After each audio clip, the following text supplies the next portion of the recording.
आगरा के ताजमहल को आरडीएक्स से उड़ाने की धमकी दी गई है। केरल से धमकी भरा एक ईमेल आया और पर्यटन विभाग के पास भी ये मेल आया है। ईमेल मिलते ही सुरक्षा एजेंसियां अलर्ट पर हैं। 3 घंटे तक ताजमहल में सर्च ऑपरेशन चला, लेकिन कोई संदिग्ध चीज नहीं मिली। अब डीसीपी सिटी के निर्देश पर साइबर सेल थाने में मामला दर्ज किया गया है।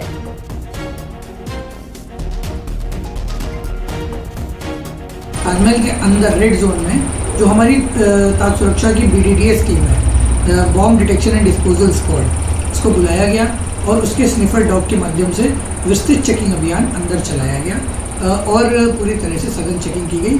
पर्यटकों को किसी भी प्रकार से परेशान नहीं किया गया, उन्हें पैनिक ना क्रिएट करने के लिए निर्देशित किया गया। इसके साथ ही थाना साइबर में एक मुकदमा पंजीकृत कराया गया इस ईमेल के माध्यम से। इसमें जांच की जा रही है कि ये मेल कहां से आई है और इसमें अग्रिम व्यवस्थात्मक कार्रवाई की जाए। उन्नाव में लखनऊ आगरा एक्सप्रेस वे पर भीषण हादसा हुआ, जिसमें 3 लोगों की मौत हो गई है और SUV कार और कंटेनर की भिड़ंत हो गई, जिसमें 3 की मौत हो गई और एक महिला गंभीर रूप से घायल हो गई है। सूचना पर पहुंची यूपीड़ा और साथ ही पुलिस की टीम ने रेस्क्यू किया और पुलिस ने शवों को पोस्टमार्टम के लिए भेज दिया है और घायल महिला को अस्पताल में भर्ती कराया गया। बांगरमऊ थाना क्षेत्र का ये पूरा मामला है।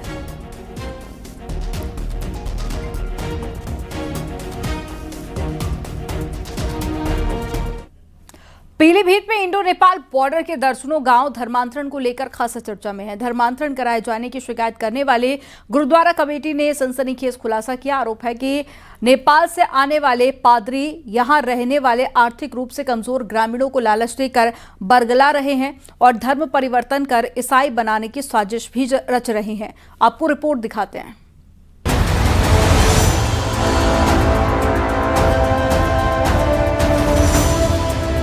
चंद कदमों की दूरी पर नेपाल की सरहद है। यहाँ के 12 गांवों में सिर्फ सिख परिवार ही रहते हैं, जिनकी संख्या तकरीबन 22,000 के आसपास है। अधिकांश घर झोपड़पट्टी जैसे हैं, जहाँ गुरुद्वारा कमेटी ने अपने इलाके के 3,000 लोगों का धर्मांतरण कराए जाने की शिकायत जिला प्रशासन से की है। जांच के दौरान लोगों के घरों में ईसाई धर्म अपनाने वाले ग्रंथ और निशान पाए गए। सरकारी सुविधाएं और घर बनवाने का लालच देकर बाइबल पढ़ाकर लोगों को चर्च में पादरी के द्वारा ईसाई बनाने का आरोप है। बाहर से नेपाल बॉर्डर, ये नेपाल बॉर्डर सीमा से सटा हुआ है हमारा क्षेत्र, तो नेपाल सीमा सटा हुआ क्षेत्र, वहाँ से पादरी आते हैं और कुछ हरियाणा पंजाब से भी आते हैं। तो वो लोग यहाँ पे लोगों को प्रलोभन देके और कोई झूठा झांसा देके, मतलब कोई ना कोई बात कह के कि तुम्हारी चंगाई कर देंगे, हम तुम्हारे सिर पे हाथ रखेंगे, तुम्हारी बीमारी खत्म हो जाएगी, और लालच देते हैं। लालच दे के फिर कर देते हैं। ये धर्म परिवर्तन का खेल तकरीबन 15 साल से चल रहा है, जिसने अब बड़ा रूप ले लिया है। सिख समुदाय का एक बड़ा गुट इसके विरोध में खड़ा हो गया है। 20 से 22,000 आबादी है, लगभग 3,000 का आंकड़ा हम दे चुके हैं, 2.5 से 3,000 का, और हम लोग उसकी सूची भी तैयार करवा रहे हैं। और हमने लगभग 700 लोगों की सूची हम प्रशासन को, शासन को अवगत करा चुके हैं और उस पर शासन जांच भी करवा रहा है। और ऐसे भी कुछ परिवार हैं जो घर वापसी किए हैं, उनकी भी हमने सूची तैयार की है। काफ़ी परिवार ऐसे हैं जो घर वापसी करवा रहे हैं। नेपाल से लगे बिलहा गांव के कुछ लोगों से बात की गई, तो उनका कहना है कि उनको लालच देकर वो बीमारियों को ठीक कर देने का दावा करके उनको बाइबल पढ़ाने ईसाई समुदायों की सभा में जाने के लिए कहा जाता था। फायदा नहीं मिला तो अब यही सिख परिवार के लोग घर वापसी कर रहे हैं। बाइबल पढ़ी और हम चंगे हुए हैं, विश्वास किया है परमेश्वर पर, और कोई धर्म परिवर्तन की कोई। इसको क्या तकलीफ थी? हमें तकलीफ थी, मतलब हमारे कंधे में दर्द था और पापा को कैंसर, ब्लड कैंसर था, इसलिए। किसने बताया ये बाइबल पढ़ो तो ठीक हो जाओगे? हमें जी यही मोबाइल से देखा था। मेरा भाई है हरजिंदर सिंह, उनका जो लड़का है हरजीत सिंह, उनके घर पे चंगाई सभा चल रही है। ये उनके यहाँ तो लगभग काफ़ी समय से चल रही है। 2015 से पहले से देख रहा हूँ उनके यहाँ चंगाई सभा चलती थी। कैसे चर्च बना करके वो चलाया करते थे। कब से, मतलब कैसे वो इस धर्म के संपर्क में आ गए? कब धर्म परिवर्तन किया? कुछ नेपाल से कुछ इनके यहाँ पादरी आया करते थे, तो उन्होंने कन्वर्जन करवाया। इंडो नेपाल बॉर्डर से लगे गांव में बड़े पैमाने पर धर्म परिवर्तन को लेकर अब जिला प्रशासन भी सक्रिय है, जबकि बॉर्डर पर SSB, स्पेशल इंटेलिजेंस, स्थानीय पुलिस की नजर है। फिलहाल सुरक्षा एजेंसियों की कार्रवाई पर नजर है, क्योंकि अंतर्राष्ट्रीय सीमा से सटा क्षेत्र होने की वजह से आंतरिक सुरक्षा में सेंध लगाने की भी आशंका है। यहाँ पर तकरीबन 22,000 की आबादी है, जिसमें 2,500 से 3,000 की आबादी धर्म परिवर्तन कर चुकी थी। इन लोग की मेहनत काम आई है और 500 से 700 लोगों को घर वापसी कराई गई है। सैयद परवेज, न्यूज़ 18, पीलीभीत। कानपुर में तेज रफ्तार डंपर ने ट्रैक्टर ट्रॉली में पीछे से टक्कर मार दी। इससे ट्रैक्टर बेकाबू होकर बाइक को कुचलते हुए कार से जा टकराया। इस हादसे में बाइक सवार और कार सवार को चोटें आई हैं और पूरी घटना का सीसीटीवी फुटेज भी सामने आया। पुलिस ने घायल को अस्पताल में पहुंचाया है और घटना की जांच पड़ताल शुरू कर दी है।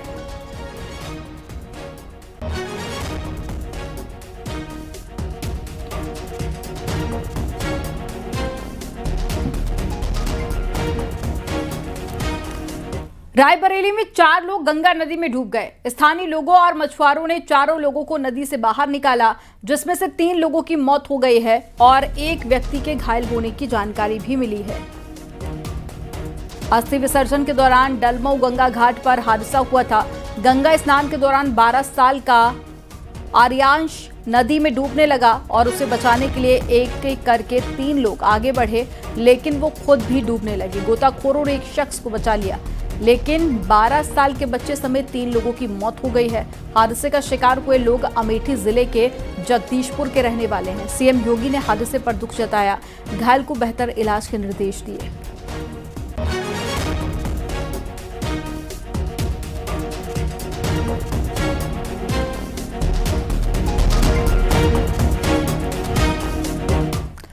ललितपुर में मधुमक्खियों ने देवगढ़ बौद्ध गुफा में अधिकारियों की टीम पर हमला कर दिया। इसमें रेशम विकास और साथ ही युवा कल्याण विभाग के विशेष सचिव समेत एडीएम नमामि गंगे, सीडीओ, तहसीलदार, लेखपाल घायल हो गए। मधुमक्खियों के हमले के बाद में वहां पर अफरा तफरी मच गई, जिसमें कई अधिकारी घायल हो गए। सभी को अस्पताल में भर्ती कराया गया।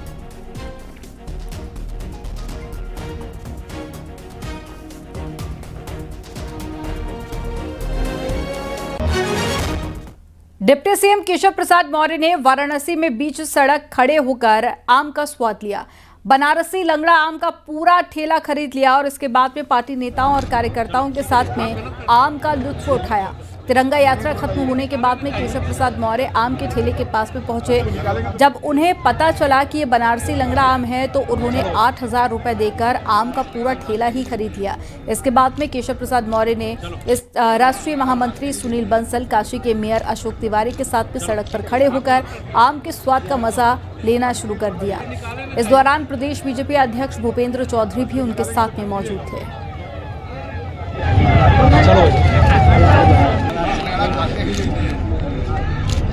वो हमारे पास आए हैं तो हमारा आम खाए हैं, उनको बढ़िया लगा है। नंबर 1 आम बताएं कि तुम बहुत बढ़िया आम बेचते हो और सारा आम हमको तो दे दो, सबको बांट दो। और कहेंगे तुमको पैसा कितना दिया जाए, तुमको पैसा कितना दिया जाए। हम कहें 8,000 रुपये। 8,000 रुपये हमको वो दिए हैं। 1 किलो मिठाई दिए हैं।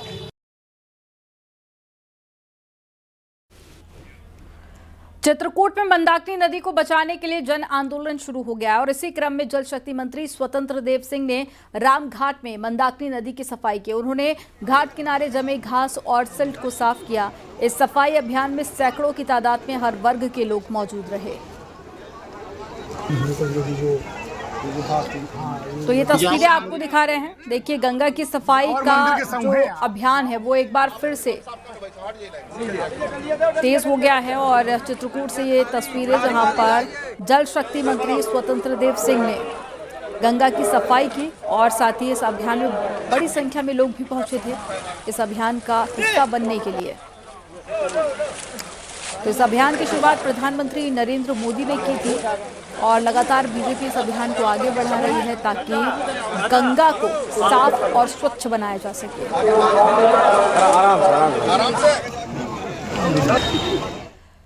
आगरा में एक महिला की हत्या कर लाश भूसे में छिपा दी गई।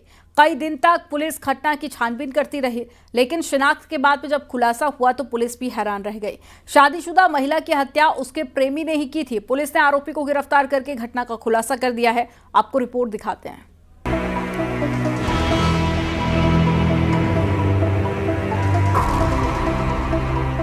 आगरा के अछनेरा क्षेत्र में नानऊ गांव के पास मिली महिला की लाश की शिनाख्त के बाद पुलिस ने हत्या का खुलासा कर दिया है। महिला की हत्या के बाद उसकी लाश को किसी और ने नहीं बल्कि प्रेमी ने ही ठिकाने लगाया था। मृतका की पहचान दीपा के रूप में हुई थी, जिसके बाद पुलिस ने जांच पड़ताल शुरू की। शक के आधार पर गांव में रहने वाले राजन से कड़ाई से पूछताछ की तो उसने सारा सच उगल दिया। पिछले 4 साल से उसके प्रेम संबंध दीपा से चल रहे थे। दीपा राजन के अलावा गांव के दूसरे लड़कों से भी बातचीत करती थी। जब राजन को इस बारे में पता चला तो उसने महिला को बातचीत करने के लिए गांव के पास बने खेत में बुलाया। बातचीत करने के बाद रस्सी से गला घोंटकर उसकी हत्या कर दी। मृतका के पति ने काफी तलाश करने के बाद पुलिस को जानकारी दी थी। आरोपी राजन ने बताया कि पिछले 4 साल से उसके मृतक महिला से संबंध थे। वह उसको खर्चे के लिए पैसे भी देता था। जब उसको पता चला ये महिला गांव के दूसरे लड़कों से भी बात करती है तो उसका विरोध राजन ने किया था और बात करने के लिए उसको गांव के पास खेत में बुलाया। खेत में बुलाकर जब वह बातचीत कर रहा था तो तभी गुस्से में आकर राजन ने रस्सी से महिला का गला घोंटकर हत्या कर दी। राजन और दीपा के रिश्तों के बारे में उसकी बहन को पहले से जानकारी थी। दीपा जब घर नहीं पहुंची तो मृतका की बहन ने राजन को फोन कर धमकी दी थी। धमकी के बाद राजन ने अपने घर में फांसी के फंदे पर लटक कर आत्महत्या की कोशिश भी की, लेकिन तभी उसको बचा लिया गया और इलाज के लिए अस्पताल में भर्ती कराया गया। फिलहाल इस पूरी घटना का पुलिस ने खुलासा कर दिया है और आरोपी राजन को गिरफ्तार कर लिया है। गुस्से में आकर अभियुक्त द्वारा महिला का जो है गला दबाकर हत्या कर दी गई और हत्या करने के बाद जो डेड बॉडी थी उसको वहीं पास में बिटौरे के पास ढककर छुपा दिया गया और खुद अपना घर जाकर ही सो गया। 18 तारीख की जब सुबह जो इसके घर वाले हैं महिला के वो वहां पर गए तो उनको इस डेड बॉडी दिखाई दी। तब उन्होंने पुलिस को सूचना दी थी जिसमें कि आगे हम लोगों ने इसमें जांच कर इसको अभियुक्त को गिरफ्तार किया। आगरा में हुई हत्या की वारदात का पुलिस ने खुलासा कर दिया है। ये घटना बताती है कि शादीशुदा जिंदगी में अवैध रिश्ते कैसे पल भर में सब कुछ तबाह कर देते हैं। कामिर Qureshi, news 18 Agra.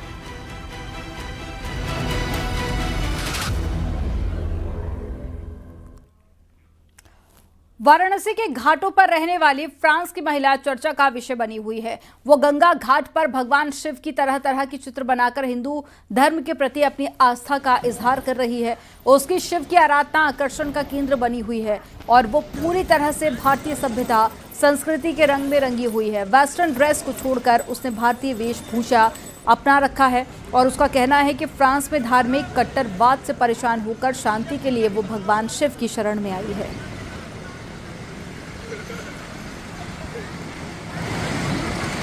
Now in France we have 2 communities like Christian people and Muslim people, and even we try to have good communication, it's always the same problem with Muslim people. It just want everything, and yeah, it's like in India, some problem with Muslim people.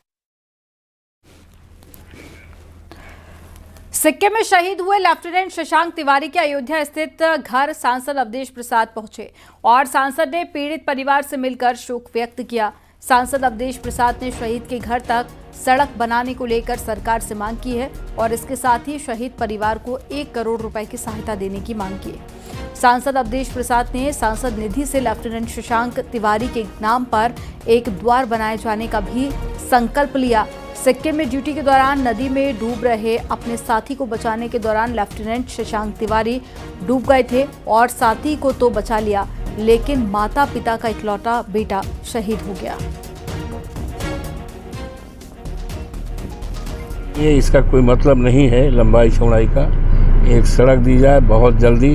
यहाँ के जिलाधिकारी से भी मांग करता हूँ प्रशासन से कि जल्दी यहाँ पर नापजोख करा करके और सड़क के लिए पूरा प्रस्ताव बजा करके शासन से पैसा ले करके हर हालत में जुलाई तक इसी बरसात तक हर हालत में सड़क बन जाए। और मैं अपने संसद विकास निधि से उनके सम्मान में एक द्वार देने के लिए घोषणा नहीं संकल्प लेता हूँ। पुनः इस शहीद को प्रणाम करता हूँ। टेस्ट क्रिकेट से संन्यास लेने के बाद में टीम इंडिया के पूर्व कप्तान विराट कोहली अपनी पत्नी अनुष्का शर्मा के साथ में अयोध्या पहुंचे और उनके साथ में परिवार के कई लोग मौजूद थे। विराट कोहली ने अपने परिवार के साथ राम जन्मभूमि और हनुमानगढ़ी में दर्शन पूजन किया। इस दरमियान हनुमान जी की प्रतिमा और अंग वस्त्र भेंट कर उनका स्वागत भी किया। हनुमानगढ़ी के महंत ज्ञानदास के उत्तराधिकारी संकट मोचन सेना के राष्ट्रीय अध्यक्ष संजय दत्त से मुलाकात की और हनुमानगढ़ी के वरिष्ठ पुजारी हेमंत दास ने अनुष्का शर्मा और विराट कोहली को दर्शन पूजन करवाया।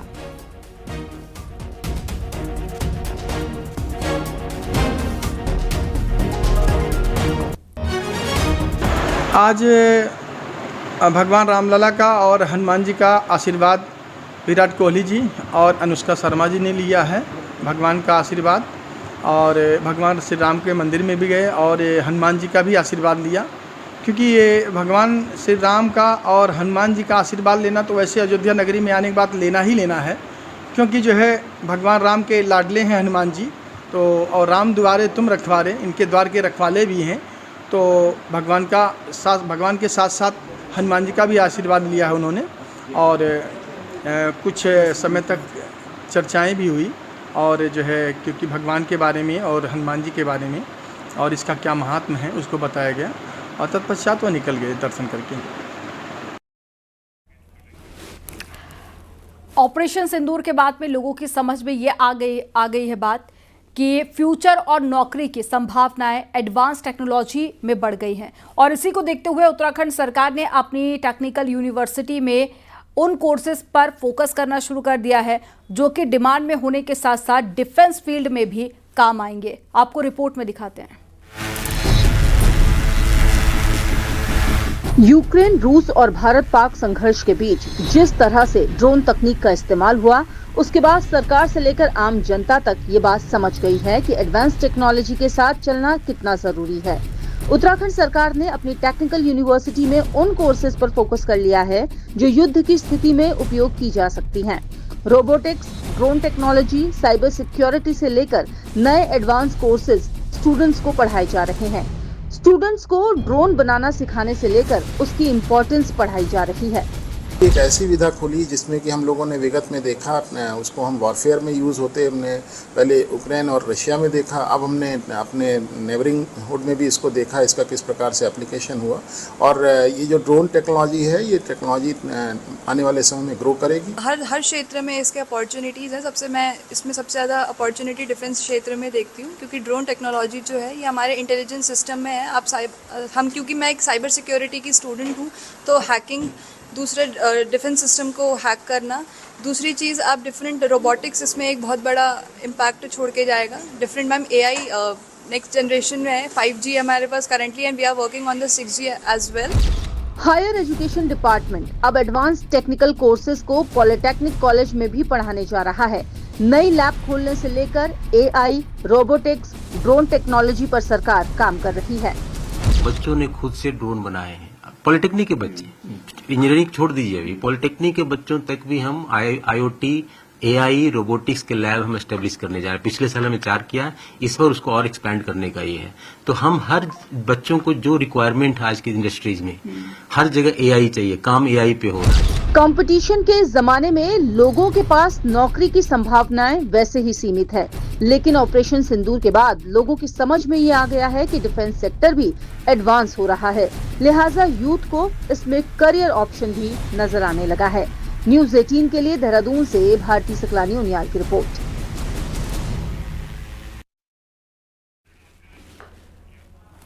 पिथौरागढ़ में कम्युनिटी FM रेडियो स्टेशन शुरू हो गया है और पंचशूल प्लस नाम का ये रेडियो कुमाऊं का पहला ऐसा FM रेडियो है जिसका संचालन इंडिया आर्मी करेगी।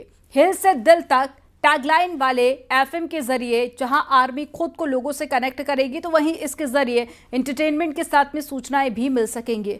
आपको रिपोर्ट दिखाते हैं। चीन और नेपाल बॉर्डर से सटे पिथौरागढ़ का सेना से करीबी रिश्ता रहा है। यहाँ पर हर परिवार किसी न किसी तरह इंडियन आर्मी से जुड़ा है। इस रिश्ते को आगे बढ़ाने में अब सेना का पहला सामुदायिक FM रेडियो भी अहम रोल अदा करेगा। पंचशूल प्लस नाम के एफएम रेडियो का प्रसारण 28.8 पर होगा और ये community radio army, local administration और LAC पर बसे गाँव को एक सूत्र में पिरोएगा।